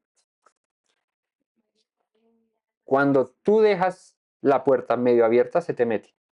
Y después te das cuenta y llevas 5, 10, 15, media hora, una hora mirando Instagram o TikTok o te entraste a Amazon o así. Hoy es chaval, hoy estamos para buscar al Señor. Sí, pero se me fue ahí el este. Entonces, es difícil, por eso les digo que es lo más complicado del Shabbat. Porque si hoy no estoy trabajando, hoy no estoy comprando, hoy no estoy vendiendo, ¿cierto? Hoy no estoy haciendo una de esas cosas. Pero la mente está trabajando, la mente está pensando constantemente. Entonces, si yo no estoy enfocado en lo que estoy del día de reposo, descansando y tú guardarás en completa paz aquel cuyo pensamiento en ti persevera porque en ti ha confiado. ¿Quieres descansar en paz hoy en Shabbat? Pues persevera en el Señor, en tus pensamientos esté el Señor constantemente. Míralo a Él, pon tu mirada en Él. Deja todas las cosas que te alejen de Él hoy, apártalas. Tienes toda la semana y te das todos los días de la semana para hacer todas esas cosas. Hoy no. Hoy si tomas el celular, abre la Biblia. No abras otra cosa, porque es que ahí es donde nos perdemos. Se los digo yo porque a mí me pasa. Yo cojo el celular para mirar la cámara, para ver si la niña está. Pero de pronto me entró una notificación, me entró un mensaje, me salí, miré, y terminé ahí. Y no debería estar haciendo eso, debería estar en el Señor, ¿no? Entonces, imagínate al sumo sacerdote pensando en otra cosa en el momento en el que estaba sirviendo al Señor. Eso no es hacerlo con entrega y con dedicación al Señor. Por eso debía estar concentrado 100%. Sus pensamientos debían estar enfocados en el servicio que estaba haciendo. Santidad al Señor. Amén. La pondrás como un cordón de azul y estará sobre la mitra, por la parte delantera de la mitra estará, y sobre, aquí se las pongo otra vez, estará sobre la frente de Aarón y llevarán las faltas cometidas en todas las cosas santas que los hijos de Israel hubieran consagrado en todas sus santas ofrendas, y sobre su frente estará continuamente para que obtengan gracia delante del Señor. Fíjate, ¿qué hacía Aarón? Llevaba en su frente, dice, todas las faltas cometidas en todas las cosas santas que los hijos de Israel hubieran consagrado en todas sus santas ofrendas. ¿Qué quiere decir eso? Cuando un israelita iba a presentar una ofrenda, esa ofrenda era algo sagrado, era algo santo, ¿cierto? Que se iba a ofrendar al Señor, que se iba a presentar delante del Señor. Pero el que la llevaba había puesto en esa ofrenda pecado, porque la razón por la que llevaba las ofrendas, por la razón por la que llevaba los sacrificios, era para ser expiado de sus pecados, para reconciliarse con el Señor, ¿cierto? Entonces, fíjate, Aarón llevará las faltas cometidas en todas las cosas santas que los hijos de Israel hubieran consagrado en todas sus santas ofrendas. Y sobre su frente estará continuamente para que obtengan gracia delante del Señor. ¿Quieres que en tu familia las cosas vayan bien? ¿Quieres que en tu vida las cosas vayan bien? ¿Que tus hijos tengan en su vida les vaya bien? Que en tu mente siempre estén las cosas santas del Señor. Por eso dice, y estas palabras que te mando hoy, las repetirás a tus hijos, hablarás de ellas estando en tu casa y cuando vayas por el camino al acostarte y cuando te levantes. ¿Eso qué quiere decir? Que constantemente nuestro pensamiento debe estar en comunión con el Señor. Lo del Shabbat, les digo, es un ejemplo, porque en el Shabbat el Señor nos dice, aléjate de todo lo que no sea yo. Eso déjalo para después, hoy estás conmigo. Pero entre semana, cuando estoy en todo lo que debo hacer en mi trabajo, en mis labores, en mis quehaceres, no sé qué, también debo estar ahí constantemente en santificación, ¿no? Porque es curioso, ¿no? Entre semana uno se llena de cualquier cosa, de lo que haya. Y me refiero a todo lo que nos ofrece este mundo. Y uno se llena de todo eso. Por eso es que es tan difícil en Shabbat dejar de consumir, ¿no? Es que literalmente lo veo como las adicciones, ¿cierto? Una persona que tiene una adicción todos los días la consume y para un día y ese día empieza a tener síndrome de abstinencia y empieza a desesperarse porque necesita consumir. Lastimosamente, los aparatos tecnológicos son de mucha ayuda, pues aquí ustedes nos están viendo porque tenemos una cámara, tenemos un computador, tenemos cosas que están grabando y transmitiendo esos estudios para que a ustedes les lleguen. Pero estos mismos instrumentos durante toda la semana nos llenan de cosas, ¿cierto? Ahí entramos para hacer las cosas que necesitamos, el trabajo, para comprar lo que necesitamos, nos hizo falta esto, uno entra y me averigua en el celular, está bien. Pero eso nos ha creado a nosotros como seres humanos una conducta, un patrón dependiente de estos aparatos. Claro, llega el Shabbat y hay que parar de eso y nuestra mente no es capaz. Nosotros mismos no somos capaces, nos es difícil desconectarnos de eso porque es que 6 días de la semana le estamos dando a nuestro cuerpo esto y les llega un día en el que dice para, no lo hagas, entonces uno le entra la... ¿Quieren ver el síndrome de abstinencia en sus vidas? Espero que termine ahorita la enseñanza, que apaguemos todo y a ver qué vamos a hacer. Y lo primero que uno hace es agarrar el teléfono, ¿cierto? Entonces, a eso voy. Pondrás eso en tu frente y continuamente llevarás las faltas, las afrentas del pueblo delante del Señor, continuamente. ¿Para qué? Para que obtengan gracia, ¿no? Entonces, si en tu familia quieres que vaya bien todo, que tus hijos vayan bien, tú constantemente en tu pensamiento, persevera en el Señor. Y así instruye a tus hijos, así lleva a tus hijos a eso mismo.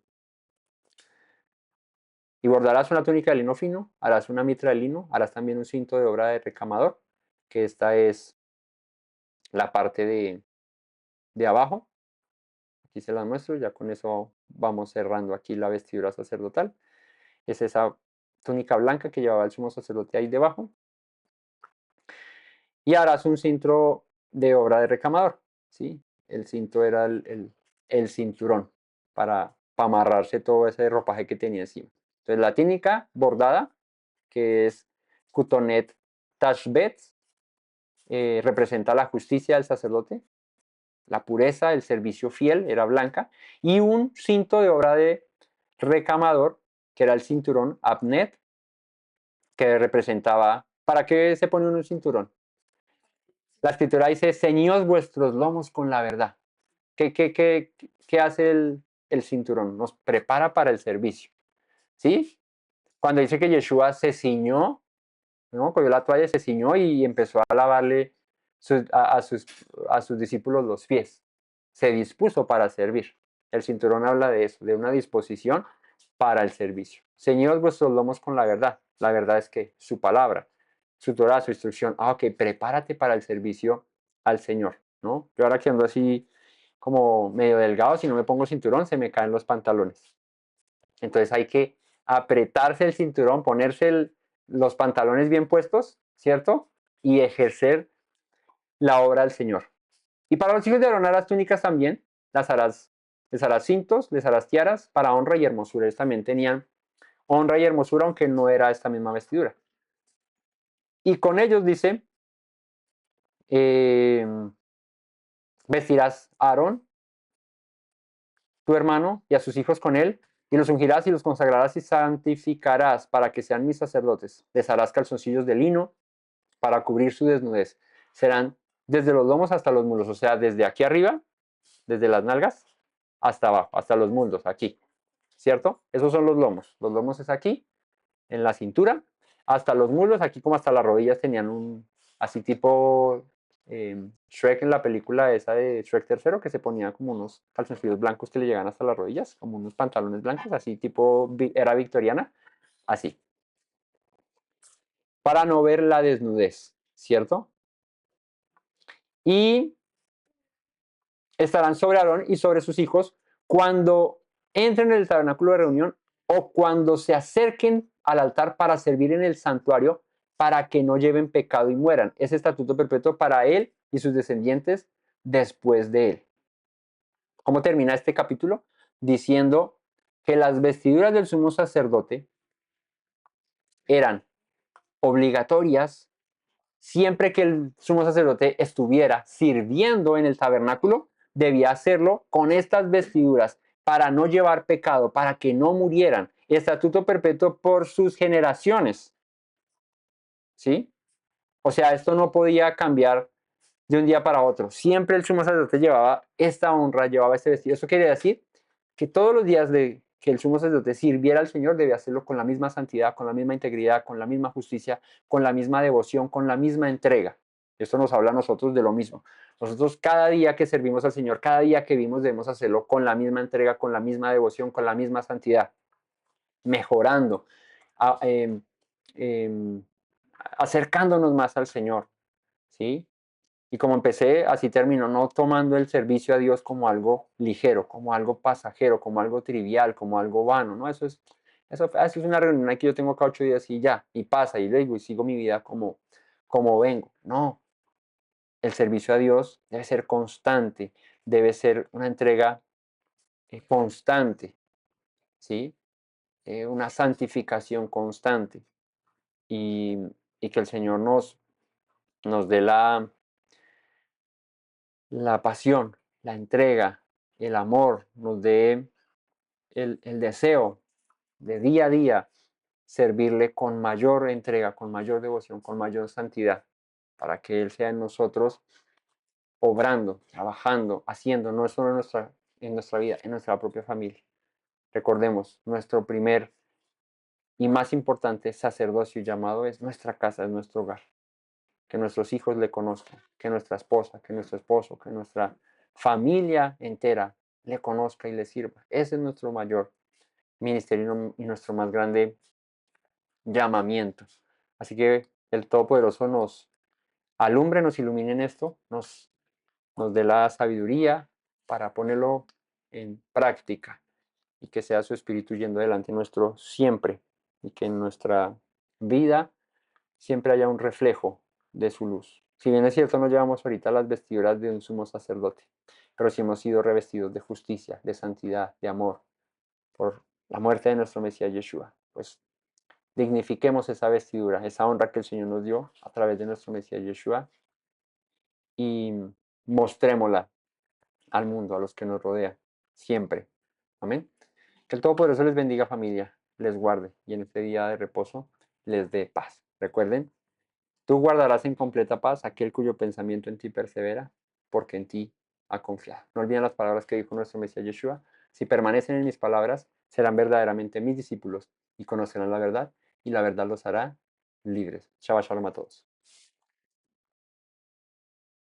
Me presento nuevamente, mi Rey, mi buen Señor.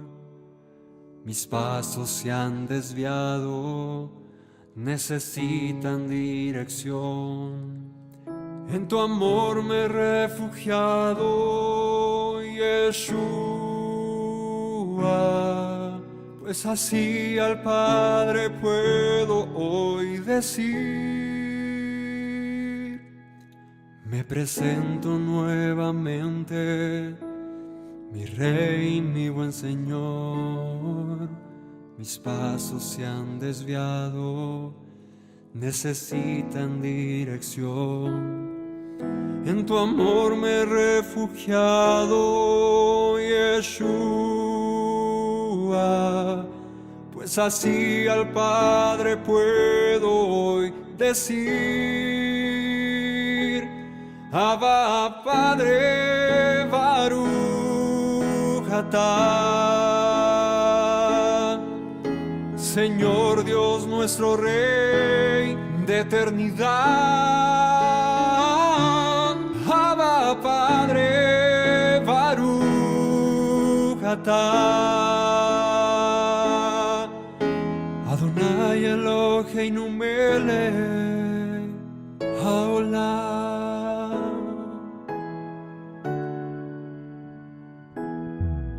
Me presento nuevamente, mi Rey, mi buen Señor. Mis pasos se han desviado, necesitan dirección. En tu amor me he refugiado, Yeshua, pues así al Padre puedo hoy decir. Me presento nuevamente, mi Rey, mi buen Señor.